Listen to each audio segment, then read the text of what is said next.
Well, let's go ahead and get started. I'm guessing people are going to continue to trickle in, but I know everyone's busy, especially on a Friday. And there's a lot to talk about. And we want to that point, make sure there's ample time for Q&A after we run through kind of the latest state of affairs. I'll kick us off here. I'm Mike Leonard. I'm Vice President of Government Affairs at ASA.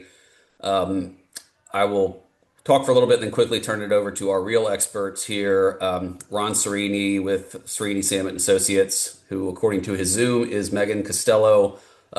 Maybe on his best days, but Ron is Oh the one that wow. looks like Okay, a I Ron. am. Yeah. That's Yeah. hilarious. And then the real Megan Costello is the one that looks like a Megan. And Megan's the VP of Trade and Customs Policy at SSA, both of whom and others at that firm have been extremely helpful to us over the last, I don't know, half year or so since we began working together in helping us navigate the wild world of tariffs. So really the purpose of this is we've had a couple of major updates over the last week or so between a important court case that is still pending, but has potential for altering at least the manner in which tariffs are implemented in the future, as well as an announcement earlier this week dealing with the steel and aluminum tariffs increasing to 50%, as well as a lot of policy changes underneath that. As we mentioned just a minute ago, we will do Q&A once we run through a quick presentation at the beginning. Your screen, Zoom screen, probably looks something like what you're seeing on the screen here. So when we get to Q&A, just given the number of people we have on here, if you can keep your microphone muted until then, and then if you have a question, you can either type it in the chat box, get to that. That's one of the orange circles I have highlighted on the bottom of the screen. Or you can do the raise hand function, and I'll call on you. You can unmute and ask your question. Feel free to type chats in throughout the discussion. We'll either get to them as they come up if it's relevant to what we're talking about at that time, or we'll get to them at the end. But in terms of asking a question verbally, we'll wait till the end for that.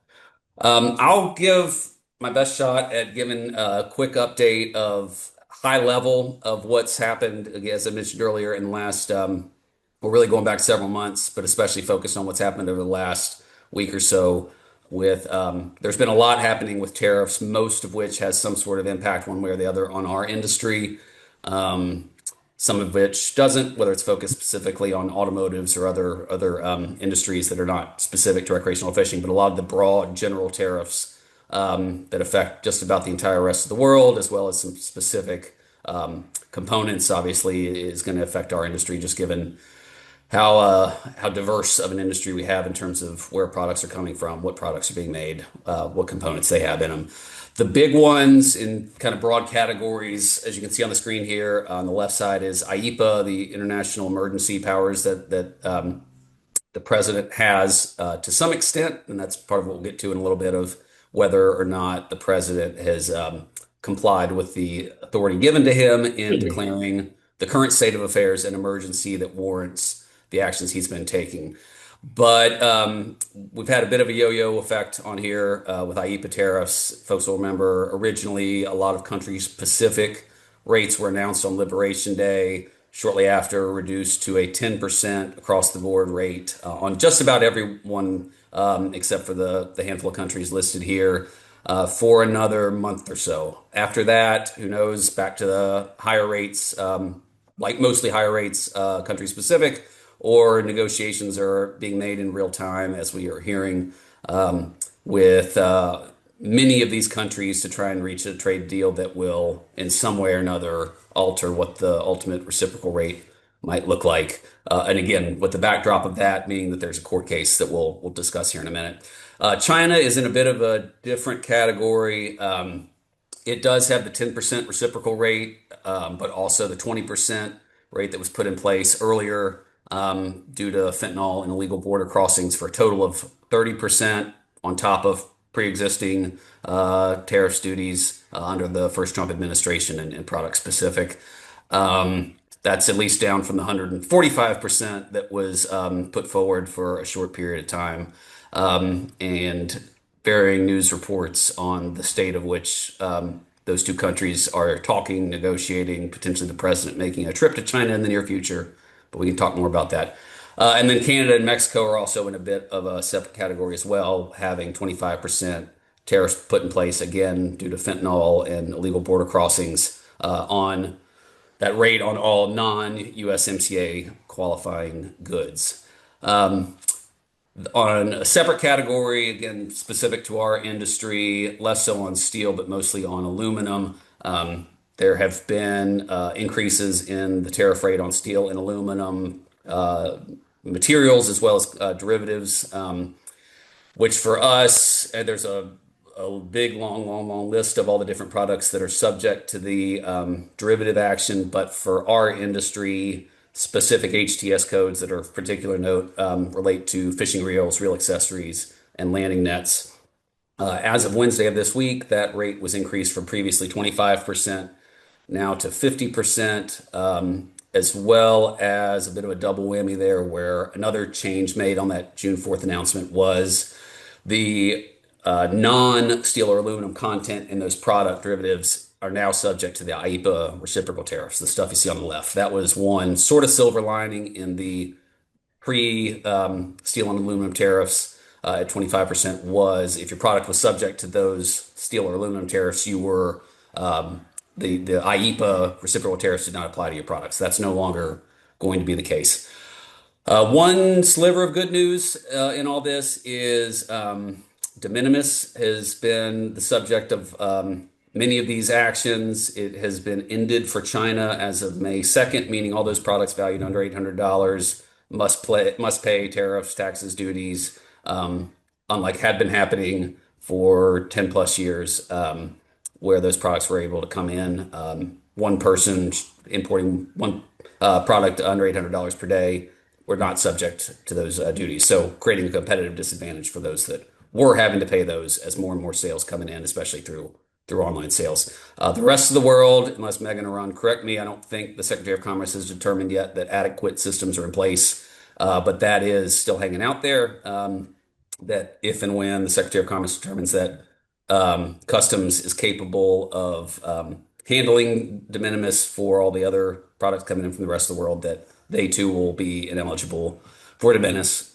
And this is also something that Congress is talking about and potentially will take action on at some point to statutorily tweak the de minimis rule. Mentioned that there's a court case that has been getting a lot of media attention and potentially throwing a wrench in the president's plan.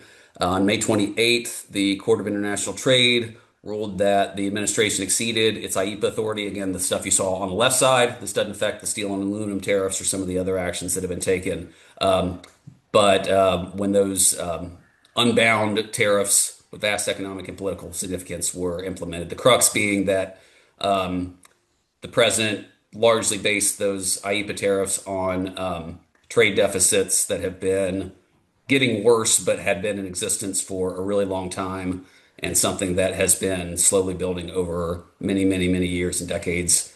Probably doesn't fit the category of an emergency, and therefore, president did not have the authority to implement under that IEEPA authority. Of course, that didn't stop it for very long. The federal government has appealed the decision. It's currently in the Court of Appeals, likely have a decision on that in the not too distant future. Maybe Megan and Ron have some insights there on timing, but the tariffs are still in effect because a temporary stay was issued by the federal court while the appeal is ongoing. Again, jumping back to de minimis, this decision does not include any sort of assessment or impact on the determination of de minimis entry for Chinese origin goods. There were some news reports indicating otherwise, but from what we understand, de minimis has not changed as a result of this court case. There's a separate court case challenging that, but that no decision has been made on that. Ultimately, most experts feel like this is all headed to the Supreme Court to make the final decision on whether or not the president has this authority, and anyone's best guess on how that plays out. And then another point that Megan and Ron might talk more about is, should all this play out to where the court does throw out the president's authority to have issued these tariffs in a way that's retroactive. Companies have already been paying these, so what will the process look like for refunds? It's hard for me to wrap my head around that, but that will be something we need to consider as Actually, Mike, it's not even the process. It's whether or not, everybody would be eligible for the refunds as Gotcha. opposed to just the plaintiff. So that's the bigger Oh, gotcha. question. Yeah. Yeah. Yep. Good point. So that's the crux of what I'm going to cover. So with that, I will stop. Let me first check. We've got a few questions. I don't know, Megan, Ron, you can see these. First one I can handle easily. Yes, Doug, I'll send out the presentation to everyone that registered. Um, and Megan, you talked about how they have not released the annex lists yet to clarify, and that's an important distinction, which HTS codes do have the 50% aluminum steel on them. So with that, I think that's my last slide, stop and turn it over to Ron and Megan to pick things up and share any additional insights or clarification that they want to provide. Great. So the fake Megan Costello, I turned off my uh, video, Mike, because I had a couple pauses during while you were talking, saying I had unstable internet. So I apologize. So I figured it'll be better if I keep my video off, and everyone will be better off without not seeing me. So let me jump into a few points and then turn it over to the real Megan Costello. Ron, I So a just couple changed your things. name First, to let Ron Serini, just so we don't have to be Oh confused wow, about I that see anymore. that now. Yeah. Wow, I'm good. I get to be myself. Dude. Um, So let me start with Section 232 because that's the steel and aluminum tariffs that Mike talked about. That was done under Section 232 national security um, authority that the president has. We this week met with, and again, this is probably unrelated to most of you, but we this week met with the person conducting the investigation on wood products and derivative products at the Commerce Department. The reason I mention that is there are a number of 232 investigations ongoing. We can send a full list out just to make sure, there's copper, there's um, autos and auto parts, et cetera, but there's just pharmaceuticals. You never know. Some people might have products with computer chips in them. So there's a lot of investigations. The reason I mention this is the Wood Products investigation was initiated on March 10th, and Commerce had 270 days, has 270 days to initiate the investigation, but they said they're sending their recommendation to the president in the next 2 weeks. And so, therefore, it's pretty clear that they're under instructions to expedite those investigations. So, again, I just encourage you all to take a look at, we'll send out a list of all the 232 investigations. And if there are any issues there, we should then meet with the Commerce Department because we found the meeting we had extremely useful on wood and wood products.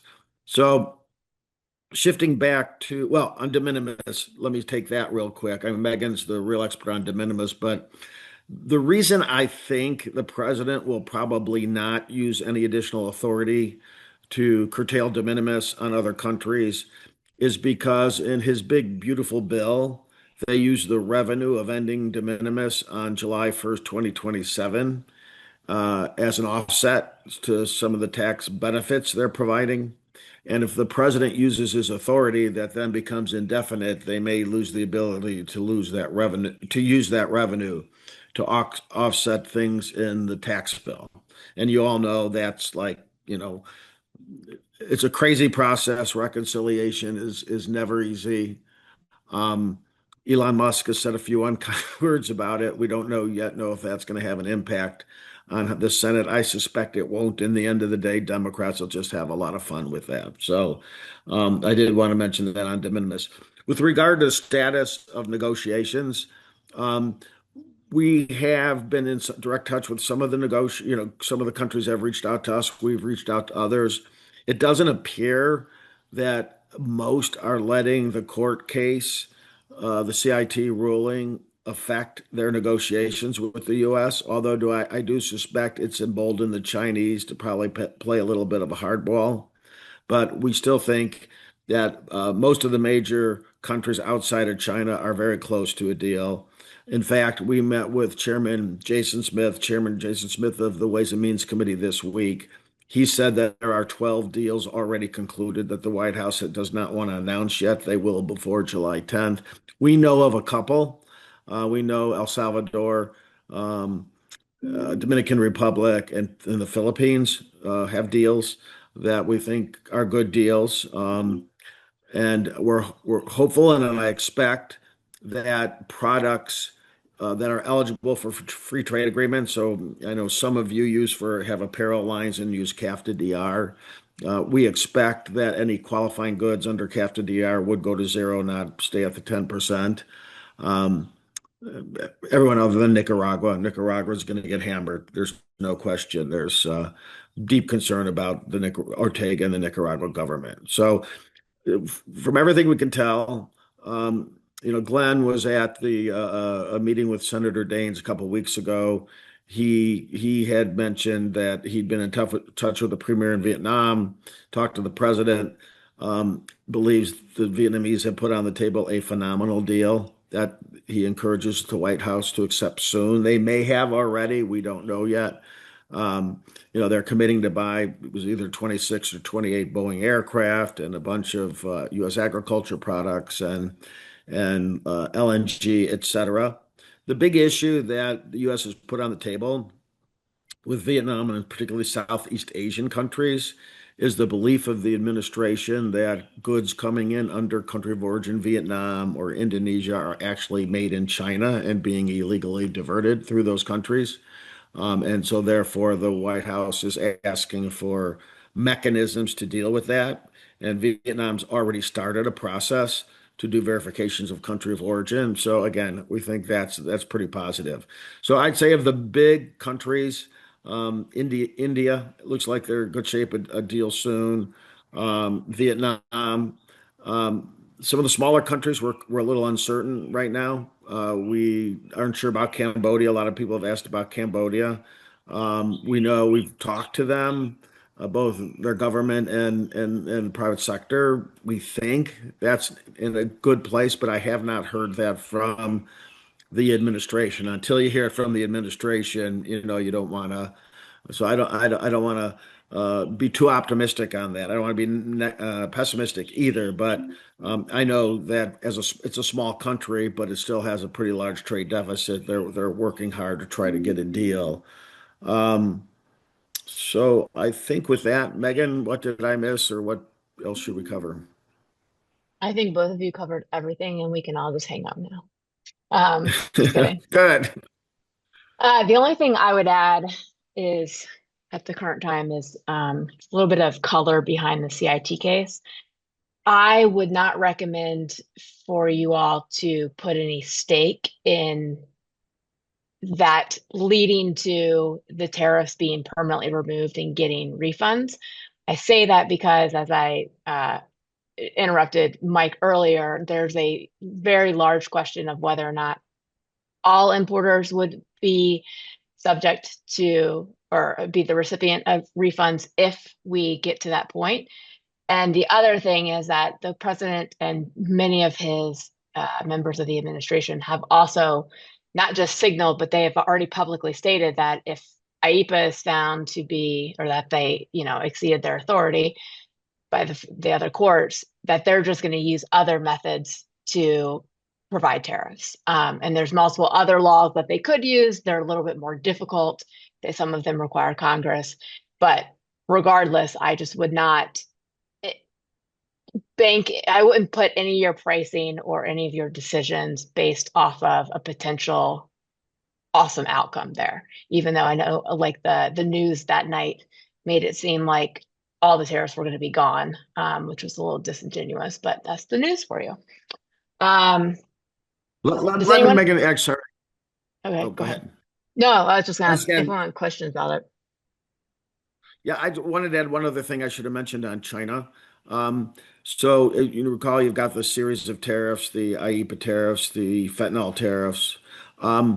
We have heard directly from a very high level person at USTR, as well as folks on the Hill, that the administration is extremely pleased with what China has offered to curtail fentanyl trade, and the anticipation is from at least folks on the Hill that 20 those the IEPA the not IEPA the fentanyl tariffs could be gone soon. Yeah, they're also done under they're IEPA.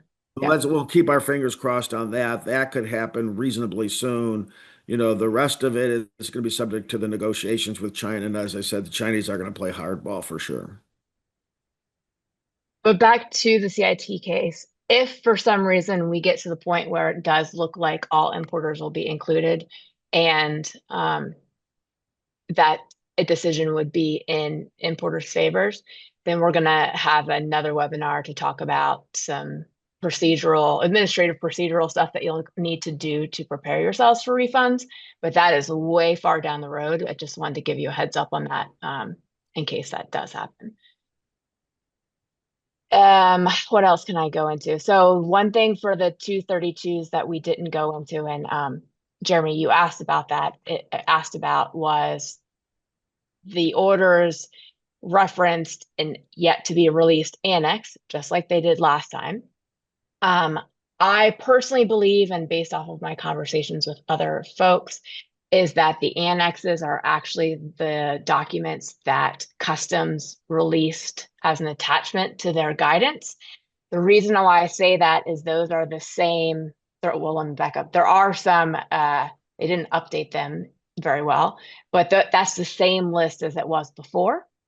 And so no changes. And the reason why I say that is there is a active inclusion process where domestic producers can request to add more things on the 232 list, and a comment period to rebut those requests just ended on Wednesday. So I think, now again, this is logical thinking, and sometimes the administration is not exactly operating with logic, but I would assume that that is going to be the process that you add products to the 232 list, not this supposed annex. I think the annexes were just referenced because that's what the original EOs referenced. And of course, the administration just wanted to create havoc for us and confusion and ask more questions. But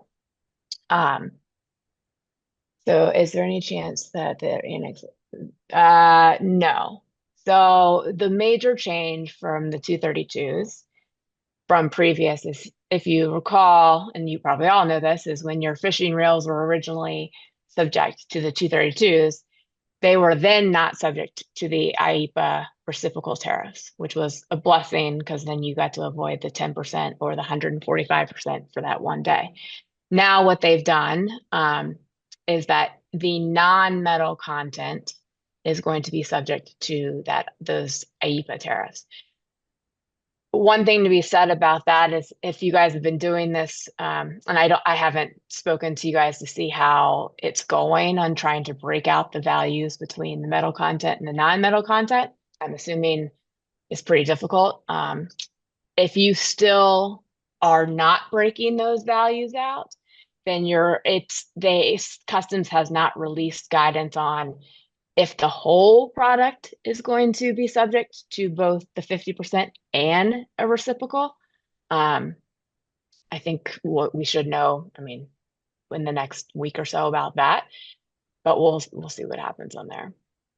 And the other big change is, so for any of you that are brands that also have other products, like a camping cooking stove or something to that extent that is classified in Chapter 73 or 76, those products now have to be broken out by their value as well.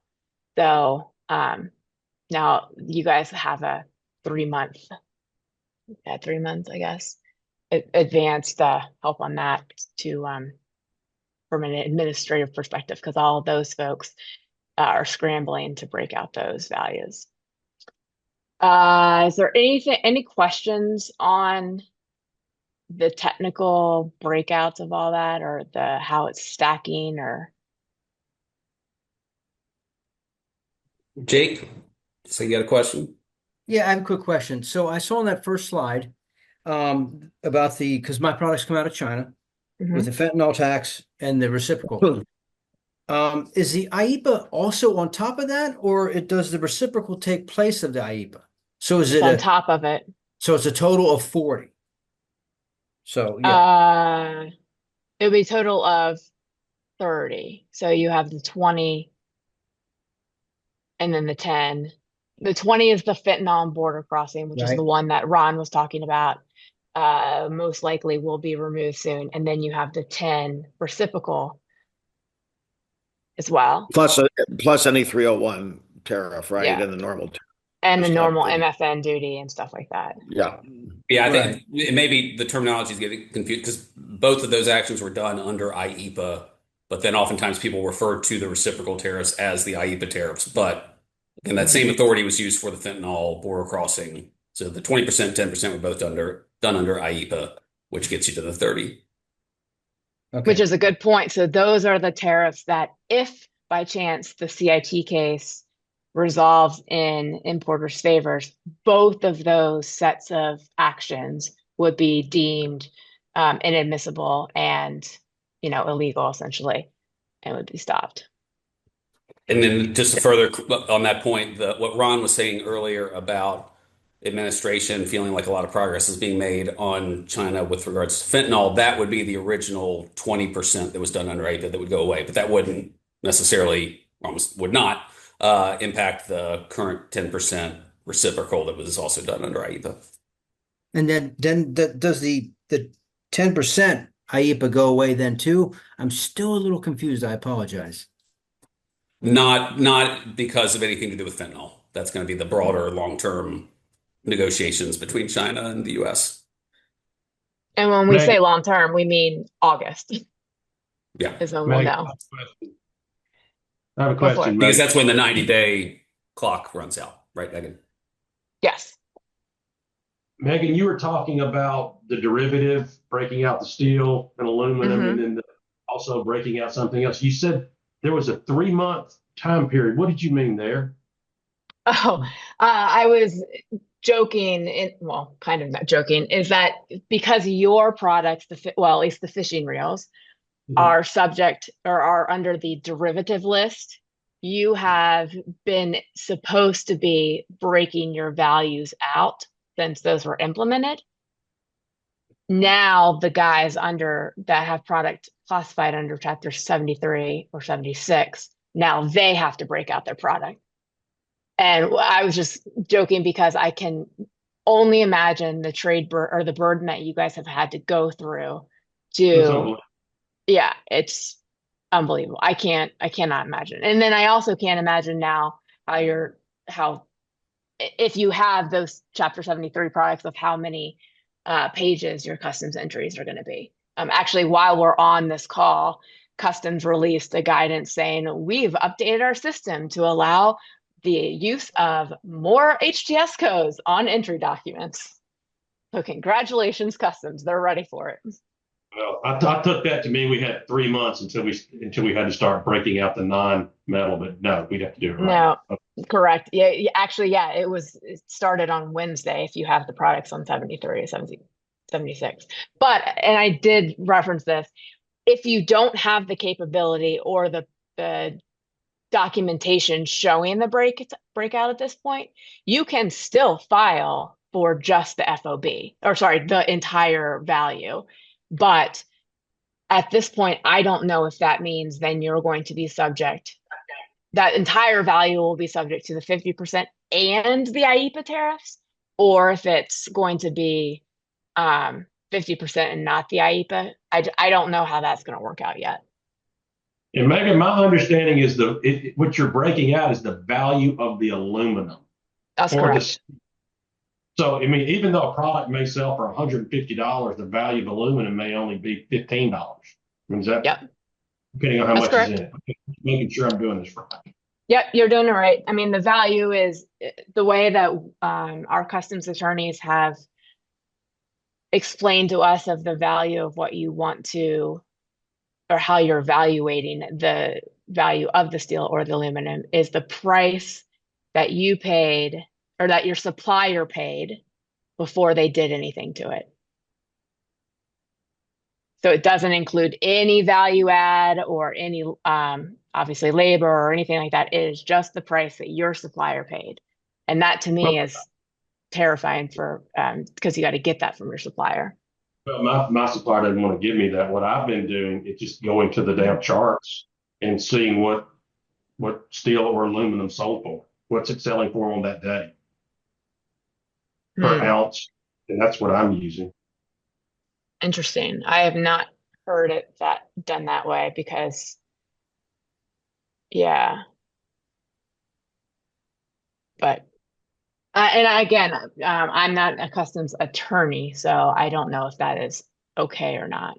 But we could Yeah, potentially if you talk want to submit offline. a separate Yeah, question, yeah, either talk offline with Megan, or we could be happy to put you in touch with our customs attorney, or relay the message and get you question and get you an answer. because my fear would be is say your supplier bought the steel in January, made it into whatever your product is in February, sent it over, but then you're using the May value of the steel. That could be very different.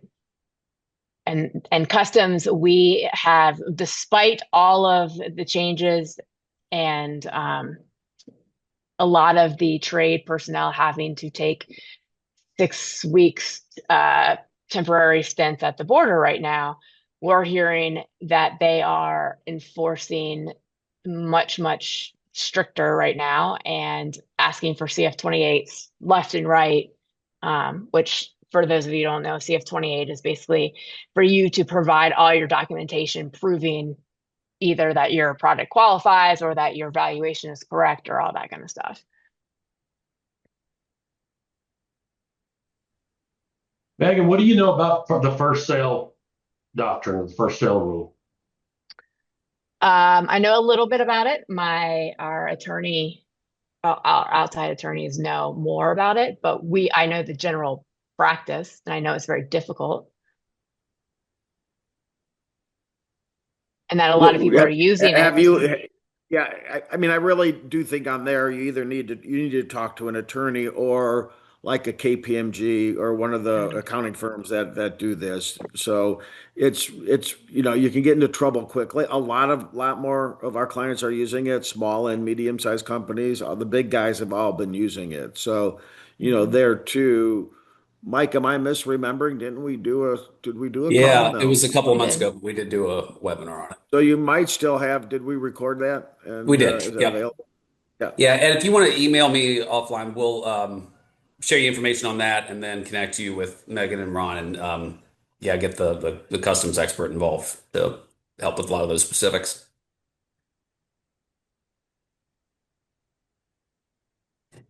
Mike Dixon asked in the chat, jumping back to the China IEEPA tariffs, 30% plus your duty rate, question mark. Yes. Megan, what For else? for China, yes, Yeah. but not And the for. 301, and the 301. Yeah. Yep. Next one on the chat, and then Jeremy, I'll jump to you. Is it correct that the aluminum amount can either be the supplier value, their purchase price, or the slice of the costed BOM for the aluminum, including the overhead, etc., for the final finished good purchased from the supplier? From my conversations with our attorneys, that it is the former. It is the price that the supplier played, because that is what customs valuation practices provide. That's my understanding too, but we probably Yep. better double check that. I don't want to get, Well, we have we're it, not. Ron, we have it in writing from another client yesterday. Oh, okay. All right. If you Yep. got in writing that, okay. Yep. Just Actually, want to so be I extra. can.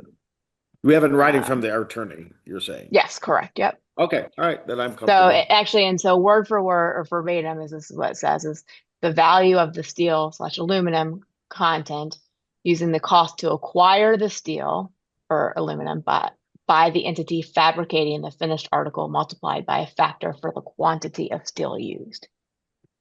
Actually, here, I'll put that in the chat since that was a lot of words.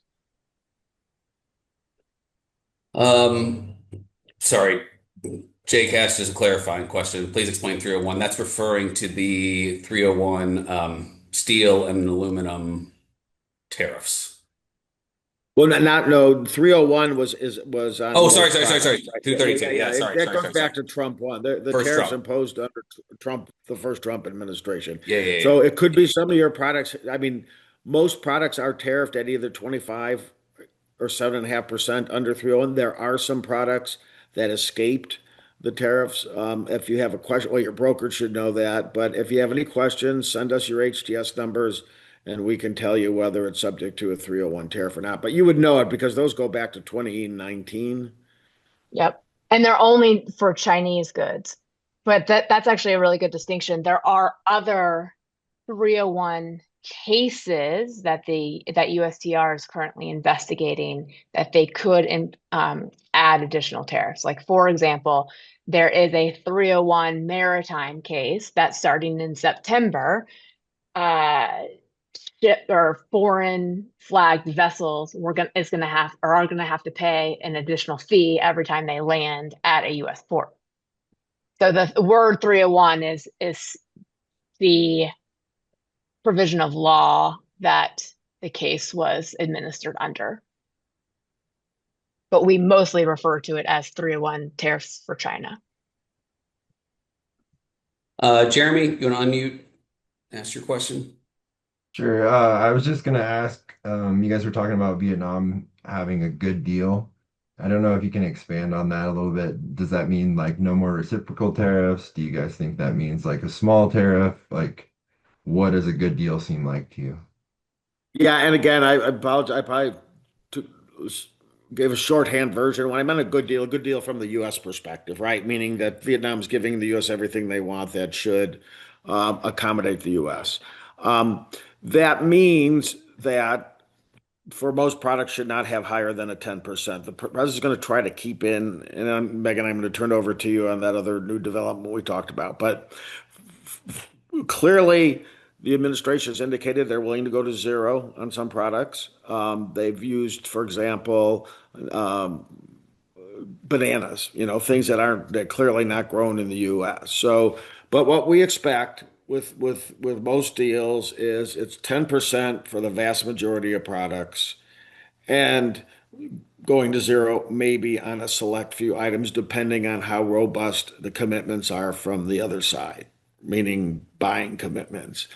Now we have picked up, and again, I only put this yet in the rumor stage. It's from a supplier in Vietnam that believes that there's going to be a layered approach on tariffs based on, well, Megan, why don't you take it over from there?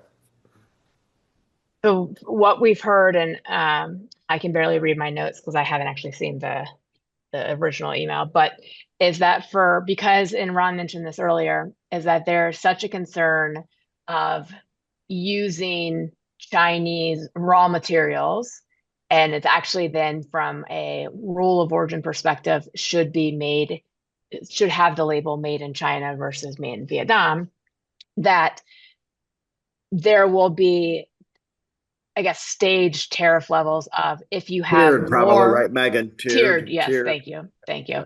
Yeah. We'll have if you have more than 50% content of more than 50% Chinese content in your product, the tariff could be anywhere from 18 to 22%.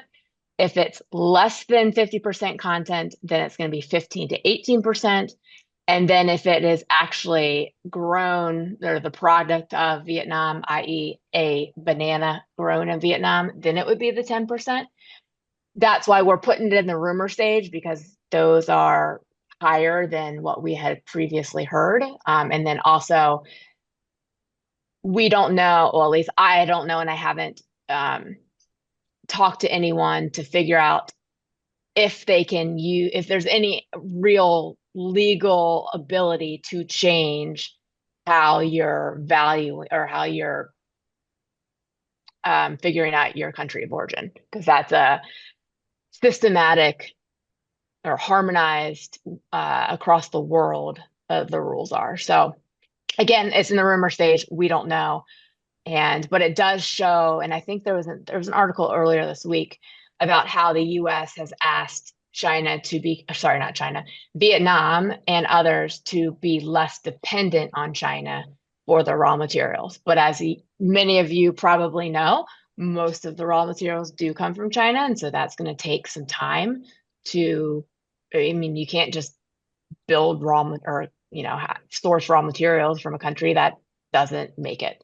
So I don't know how that's going to play out. I know that it is concerning. I mean, I heard this less than 24 hours ago, and alarm bells went off in my head, but I don't want to give too much thought to it because it could just be another rumor.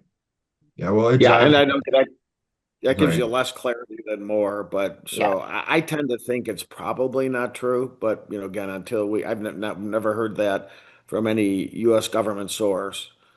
So And it also What, makes what the administrative burden even worse for you. And that's, I mean, what jives with what's going on? They have already implemented a really good system for knowing all this stuff. And my suppliers are already telling us about how they have to do all this crazy paperwork and all this stuff. hmm So it yeah, jives with that. So it does make sense that they're tracking yeah, it for a reason.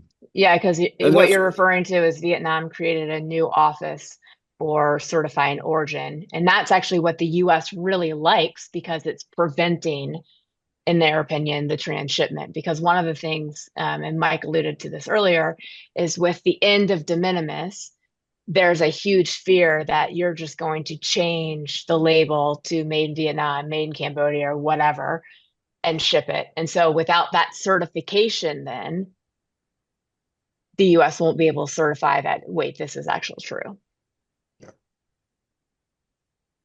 But I don't want to go down that road until we actually know, because that's a really bad, scary thing for Friday afternoon. So jumping back up in the chat, Joe asked, so if I am importing a spinning reel from China, injection mold body and aluminum spool, is there a ballpark tariff percent that I can use for projecting some sort of LDP price while we wait for more clarification? You need to know the HDS.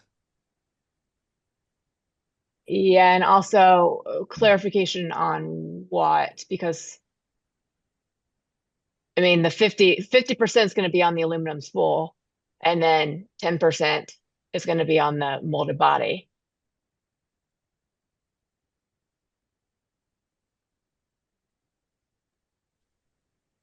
Okay, I guess I'll go with that. I've just got to project out. I don't know, what percent. Okay, so you got a spinning reel. Three Mhm. quarters of the reel is the body, right? One quarter of the reel is the spool, right? Mhm. But I don't know what percent of steel and aluminum is in the guts, I right? see. Yeah, so that's where I unfortunately can't help, because I have not actually had the conversations that I'm assuming others on this call or in the industry have with their suppliers. I mean, I know you have to use your bill of materials, and it's an administrative nightmare. Um, and I don't know, Mike, if it's possible, and I'm just brainstorming, is whether or not we could take a, anonymous survey and to figure out how people have achieved this. And so maybe that's a way to do it, to give some feedback on that. I just don't know specifically, because that's obviously not, or what is the word? Uh, Gosh, you can tell I'm tired. Confidential information of how folks are actually doing it. Okay, so most importers they're relying on the manufacturer to do a deep dive, figure out what percent to total each component is, and then using that to break it out, huh? I wouldn't say relying on, because it depends on your I mean, some people are more hands-on with what you're making. So if you've designed the product and you have the bill of materials and you know exactly what's going in, then you're talking to them about the value. But if you're just, a third tier just buying it, that's very different. Does that make sense? Yeah, totally. Okay. Okay, cool. Thank Yeah, you. sorry I can't be more of help there. But Mike and I will talk offline to see if there's anything we can do to, take a snapshot, a confidential snapshot, and get some information back. Okay, another one in the chat from Zach. A huge intent of the tariffs, from my understanding, is to try to drive manufacturing back to the US, or at least get 50% plus of the value added done in the US soil. Have you all heard of any programs that would couple the tariffs that would assist with companies looking to do that? That's a great question, and That something is you a think that is that's fantastic question. yeah. something you But before think what would what be. I'd say is you got to look at the tariff, right? So Section 232 tariffs, the national security tariffs, the steel, those are for certain motivated by bringing manufacturing back to the U.S. That's where the president wants manufacturing back in the U.S. The IEEPA tariffs even though you sometimes hear a comment, why don't you just make it in the U.S.? Those are for negotiating purposes. And you might have seen a comment that the president made about 2 weeks ago to the press saying, I know we're not going to bring T-shirts and footwear back to the U.S. And when we met with this high-level political level person at USTR, they said the same thing to us, not specific to T-shirts and to um, shoes, but just we recognize everything can't come back to the U.S.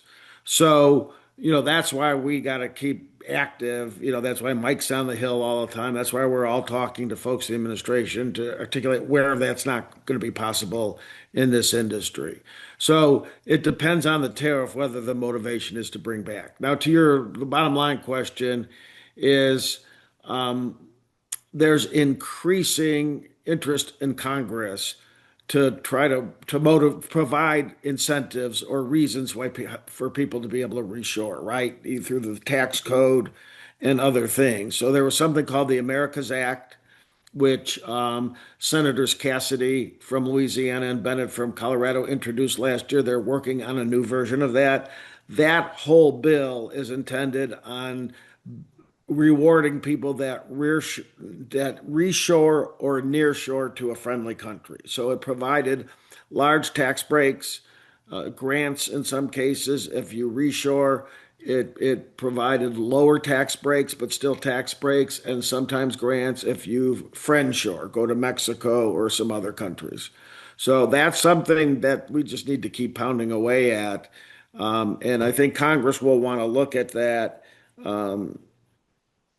Once we get beyond the big beautiful bill and the reciprocal tariff negotiations, then Congress is gonna need to look at that. Megan, I can't remember. I don't think there's anything in the reconciliation bill that passed. There's one tax incentive, which again, I don't like commenting on it yet because we don't know what the Senate's going to do. But in the House version, there is a tax provision that has been proposed. And don't quote me on this because I'm not a tax person, and that's tax and trade are very different, let me tell you. But I believe it's 100% expensing, and I don't remember for how long, for any new infrastructure built for business use and manufacturing. But that's just infrastructure, and it's not nearly as robust as folks would need because, as you know, you would probably need to import your tooling and import all that kind of stuff or remake the tooling. There's also another program called the Foreign Trade Zone Program, which was created to help all this. But unfortunately, as of right now, the administration has treated the way that they you can invert a tariff, and the administration is not allowing them to do that right now. But if we're able to get to the right people, knock on wood, hopefully, to help them understand that this is a tool that they already have in their toolbox to help bring back more manufacturing, then that could be an option. And Mike, I knew you're going to ask this question, and I don't have good news for you on GSP renewal. Or not GSP renewal, yes, but I don't have good news for you on Thailand. And actually, Megan, I was going to let you have that one. Let me take that one to clarify. Number one, when I said friendshoring in the context of the Americas Act, that was Western Hemisphere friendshoring. So that's separate. Next, yes, I mean, the president recognizes there are countries that we want friendshoring. So, for example, in the Philippines, we believe that will pivot quickly to a full-fledged free trade agreement sometime in the fall. That we will then be on the road to getting zero tariffs on everything if they can pull off that negotiation. Thailand, the bad news Megan was going to say was that the U.S. broke off negotiations with Thailand a few weeks ago because when the U.S. raised the concern about Chinese goods being transshipped through Thailand, the Thai government said that's not happening. We don't need to do anything. And then the U.S. said, fine, we have nothing else to talk about. I have not heard anything whether or not they've resumed those negotiations. We're trying to find that out, and we'll let you know. But right now, what I've been telling people is that's one country that is risking going up after July 9th back up to the originally announced reciprocal tariffs, which what 40 something 44% or something. Do you remember, Megan, with Thailand? No, Yeah. something along that. The other factor there, and Mike, actually, you and I haven't talked about this, is we are hearing, and again, also in the rumor stage, but in the more likely to be true stage, is that Senate Republicans Finance Committee are working to get GSP renewal and AGOA renewal on reconciliation. It remains to be seen if it's going to happen. I haven't talked to any Democrats yet because I don't want to blow their cover if they don't know. Regardless, that would be great news. But because of with Thailand specifically, if you recall 2 years ago or whenever GSP was last in place, the administration had removed certain product eligibility. So they were already kind of in this middle zone.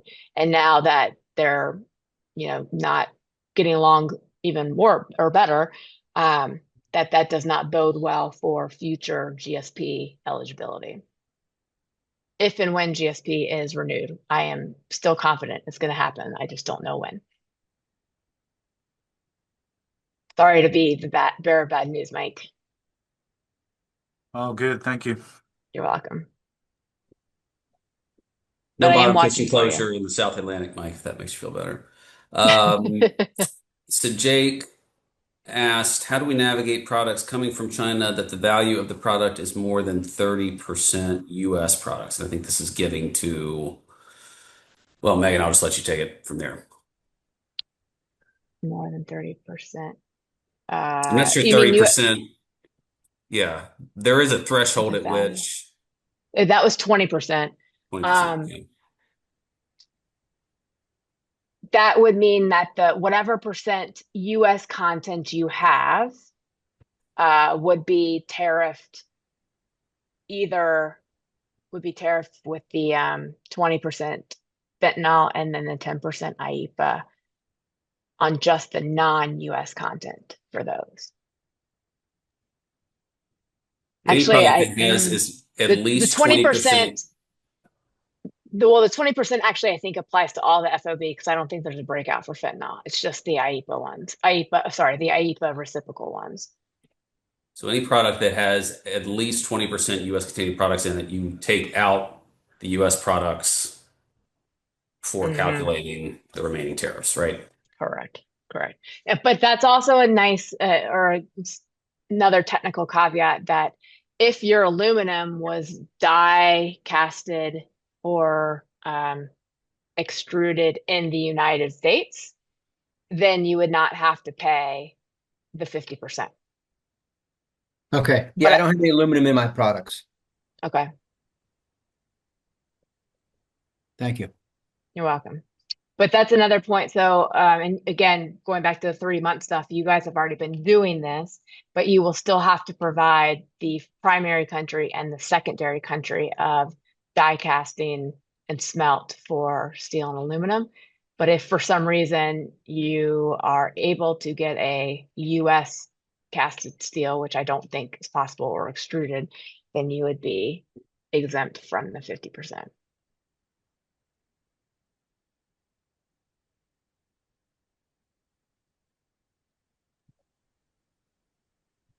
Clear as mud.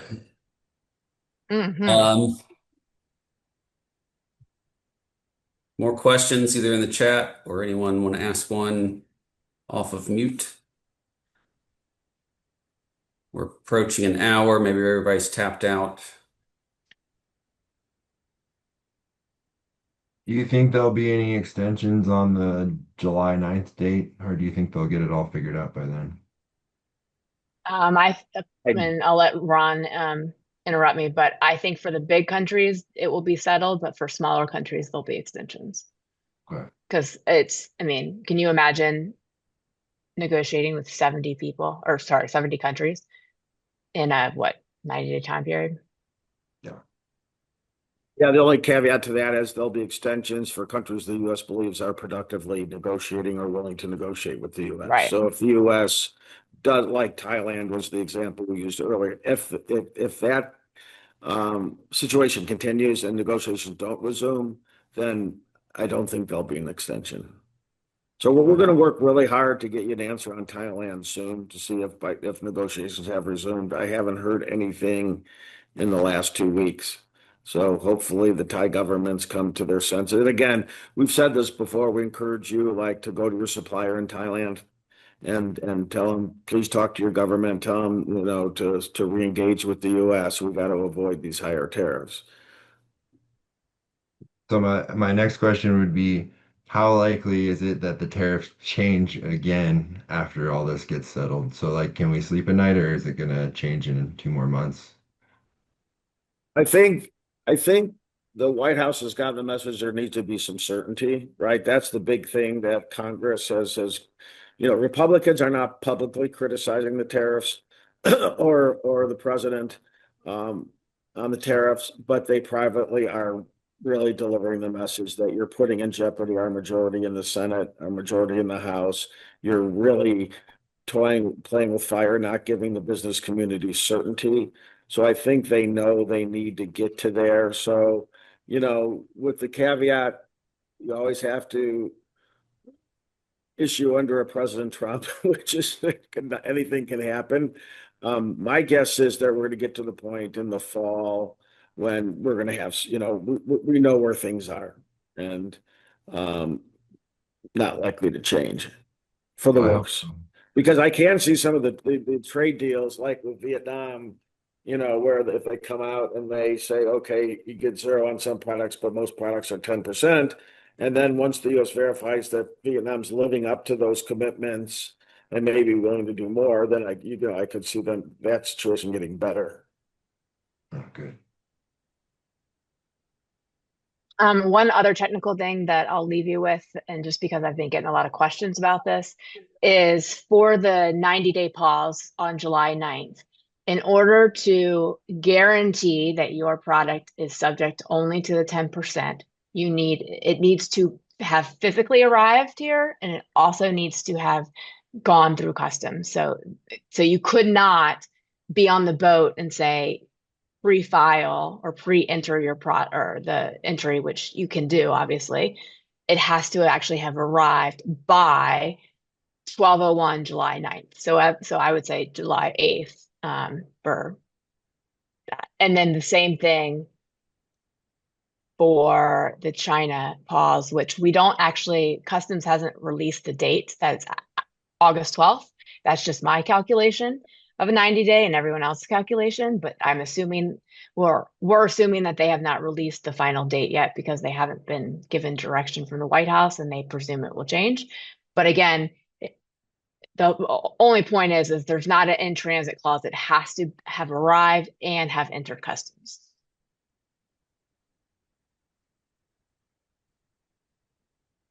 So use air freight at this point. And I know that's really expensive, but.